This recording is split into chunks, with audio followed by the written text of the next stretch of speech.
প্ৰিয় দৰ্শক আজি মই গৈ আছোঁ বিশেষ এটা কামত যোগীজান লৈ। তো যোগীজান লৈ আমি যিটো সচৰাচৰ যাওঁ হোজাই হৈ আমি যোগীজান যাওঁ, যিহেতু ৰাস্তা খুব ভাল বৰ্তমান হোজাইলৈকে। পিছত হোজাইৰ পৰা যোগীজানলৈকে কিছু ঠাইত বেয়া আছে, যদিও আজি মই মনস্থ কৰিছোঁ যে মই যোগীজান যাম লগলি বস্তি হৈ বা বৰখলা হৈ যিটো ৰুট আছে, এই ৰুটটোৰ অৱস্থা আমি সৰুকালৰ পৰাই শুনি আছোঁ যে এই ৰুটটোৰ অৱস্থা খুবেই বেয়া। একদম মই সৰুকালৰ পৰা শুনি আছোঁ, মানুহে যেতিয়া আলহী হিচাপে আমাৰ ঘৰত আহিছে বা অন্য ঠাইত কথা বতৰা কৰোঁতে বা ৰুটৰ অৱস্থা যেতিয়া আমি কথা পাতোঁ, সেই হিচাপত প্ৰত্যেকবাৰতেই এই বৰখলা ৰুটটোৰ কথা আহে যে বৰখলা ৰুটৰ অৱস্থা খুবেই বেছি জৰাজীৰ্ণ দুৰ্বল এখন ৰাস্তা।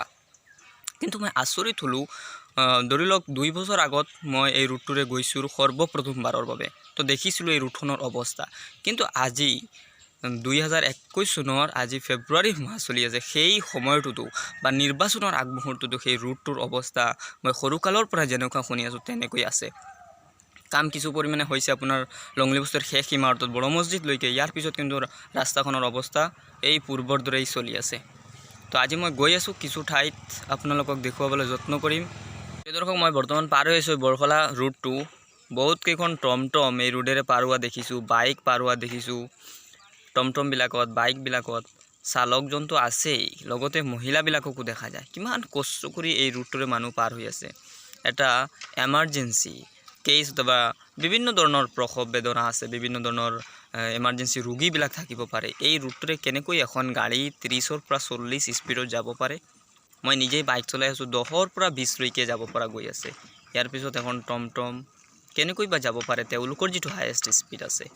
এখন কাৰ কেনেকৈ যাব পাৰে এই স্পীডটো। আপুনি দেখি আছে ৰুটটো আৰু চাই থাকক আপোনালোকে, আৰু দেখুৱাই আছোঁ।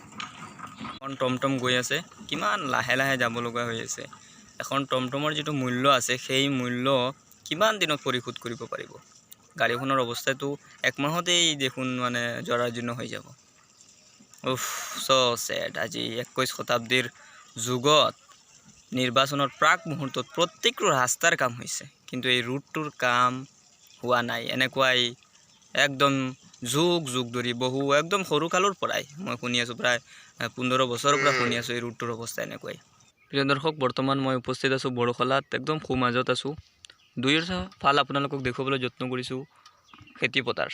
আপোনালোকে দেখক খেতিপথাৰৰ দৃশ্যটো চালে দেখা যায় যে বহুতো খেতিপথাৰ পূৰা খালী, কোনো খেতি বাতি কৰা নহয়।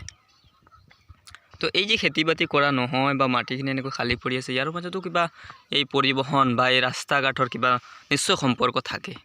তো এখন ৰাস্তা যদি এখন পৰিবহণ বা ৰাস্তা ঘাটবিলাক যদি উন্নত নহয়, তেন্তে এই অঞ্চলত গাড়ী ঘোঁৰা বা ডাঙৰ ডাঙৰ গাড়ী মালগাড়ীবিলাক আহিব নোৱাৰে। তো এই অঞ্চলৰ মানুহে খেতি বাতি কৰি এইখিনি কেনেকৈ তেওঁলোকে বজাৰমুখী কৰিব, তেওঁলোকে কেনেকৈ নিজৰ দিনখিনি অতি সুন্দৰকৈ অতিবাহিত কৰিব। আপোনালোকে দেখক ৰুটটোৰ অৱস্থা। এতিয়ালৈকে মানে এনেকুৱা লগা নাই যে এই ঠাইখনত যেতিয়া মানে ইমান দিনৰ পৰা যে এই ৰুটখন বেয়া, কিবা এটা ৰাবিছ পৰিছে, 2-1 গাড়ী মাটি পেলাইছে, এনেকুৱা লগা নাই। কিন্তু ৰুটটো চলে লাগি আছে যে ৰুটখন বিগত বহু বছৰৰ আগত যে ভাঙিছে, এই এনেকৈ আছে, কোনো ইয়াত ধৰণৰ পৰিৱৰ্তন হোৱা নাই। আপোনালোকে দেখক এখনৰ পিছত এখন গাড়ী গৈ আছে। এনেকৈ জৰাজীৰ্ণ ৰুটখনত মানুহে নিজৰ জীৱন ব্যৱস্থা কিদৰে অতিবাহিত কৰি আছে, আপোনালোকে নিশ্চয় অনুধাৱন কৰিব পাৰিছে। যিসকল এই অঞ্চলৰ মানুহ, বহুত ঠাইত শুনা যায় যে এই অঞ্চলৰ মানুহৰ সৈতে মানুহে ৰক্তৰ সম্পৰ্ক অৰ্থাৎ বিবাহৰ সম্পৰ্ক কৰিব নোখোজে, কেৱল মাত্ৰ এই ৰুটখনৰ বাবে, এই ৰুটৰ অৱস্থাৰ বাবে।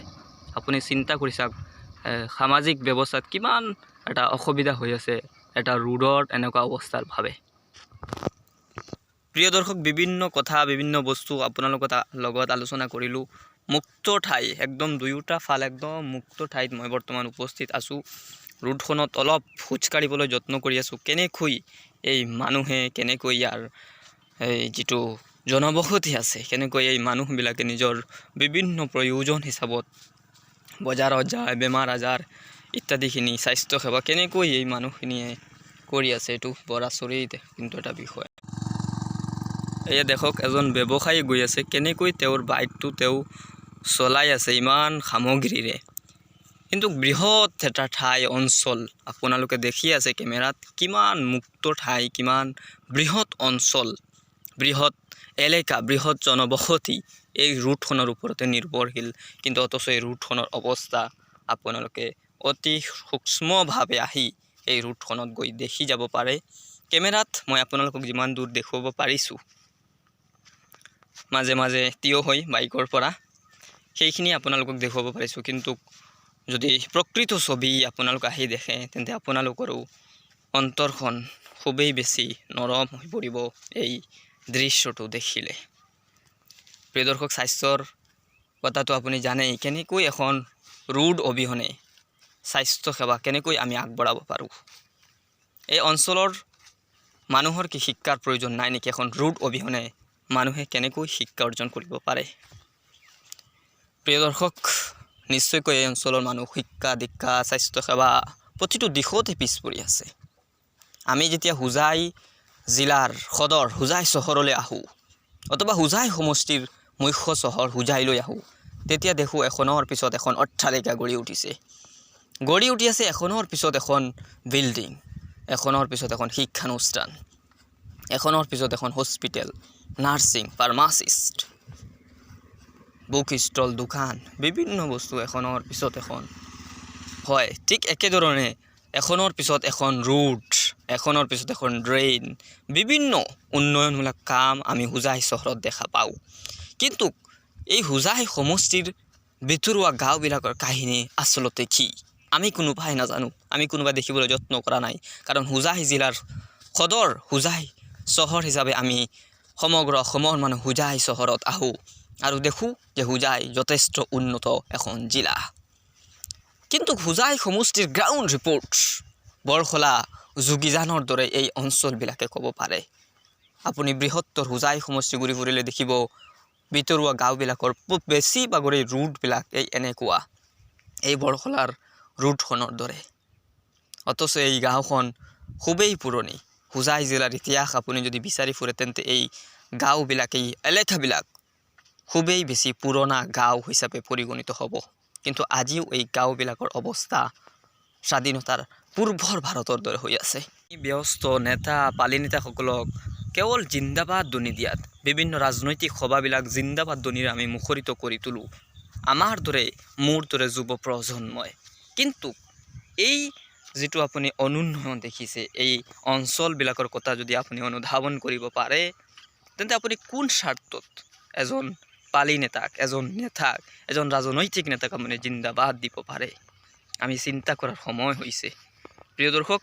আপোনালোকে এই অঞ্চলবিলাক দেখিছে এই অঞ্চলবিলাক দেখিলেই হোজাই সমষ্টিৰ গ্ৰাউণ্ড ৰিপৰ্ট জীৱন্ত বাস্তৱতাৰ ছবি অতি সুন্দৰকৈ দেখিব পৰা যায় প্ৰিয় দৰ্শক এই অঞ্চলবিলাকৰ স্বাস্থ্যসেৱা কিমান উন্নত শিক্ষা দীক্ষা কিমান উন্নত এই অঞ্চলৰ বৃহত্তৰ এই অঞ্চলত লাখো মানুহ আছে এই লাখো মানুহৰ কেনেকুৱা উন্নয়ন হৈ আছে তেওঁলোকে নিজৰ জীৱন ব্যৱস্থা কিদৰে পৰিচালিত কৰি আছে তেওঁলোকৰ স্বাস্থ্য শিক্ষা যাতায়াত তেওঁলোকৰ অৰ্থনৈতিকভাৱে তেওঁলোক কিমান স্বাৱলম্বী আমি সকলো কথা চিন্তা কৰাৰ সময় হৈছে ঠিক একেধৰণে আজি 21 শতাব্দীৰ এই যুগটো আপুনি যেনেকৈ উন্নয়নৰ বাবে এখন ৰোডৰ দৰকাৰ উন্নয়নৰ বাবে শিক্ষা দীক্ষাৰ দৰকাৰ উন্নয়নৰ বাবে স্বাস্থ্য সেৱাৰ দৰকাৰ উন্নয়নৰ বাবে আমাৰ বিভিন্ন অৰ্থনৈতিকভাৱে আমি উন্নয়ন হোৱা দৰকাৰ ঠিক একেধৰণে আমি ইণ্টাৰনেট অবিহনে আজিৰ এই বিশ্বক উন্নয়ন কৰাটো বা উন্নতি লাভ কৰাটো এটা অসম্ভৱ এই যিখন আপুনি অঞ্চল দেখিছে এই বৃহত্তৰ অঞ্চলটো যে দেখি আছে এই অঞ্চলত য'ত ৰোডৰ অৱস্থাই খুব বেয়া শিক্ষা দীক্ষা স্বাস্থ্য প্ৰত্যেকটো দিশত এই অঞ্চলটো পিছ পৰি আছে হোজাইৰ দৰে এখন চহৰত যদি ইণ্টাৰনেটৰ অসুবিধা হয় ডবকাৰ দৰে এখন চহৰত যদি ইণ্টাৰনেটৰ অসুবিধা হয় তেন্তে এই ঠাইখনত ইণ্টাৰনেটৰ অৱস্থা কিমান শক্তিশালী হ'ব এইটো এটা চিন্তা কৰাৰ বিষয় হৈ পৰিছে তো প্ৰিয় দৰ্শক আমি এই বৰখলা এলেকাত এই কিছু কথা আপোনালোকৰ লগত শ্বেয়াৰ কৰিছোঁ নিশ্চয়কৈ আপোনালোকে যথেষ্ট কথা জানিব পাৰিছে অথবা হোজাই সমষ্টিৰে হওক বা এই অঞ্চলৰ মানুহৰ দুৰ্দশাৰ কথা কিছু পৰিমাণে অনুধাৱন কৰিব পাৰিছে আহক এই অঞ্চললৈ দেখি যাওক ঘূৰি যাওক বাস্তৱতা দেখি যাওক আমি ভিডিঅ'টো ইয়াতে সামৰিছোঁ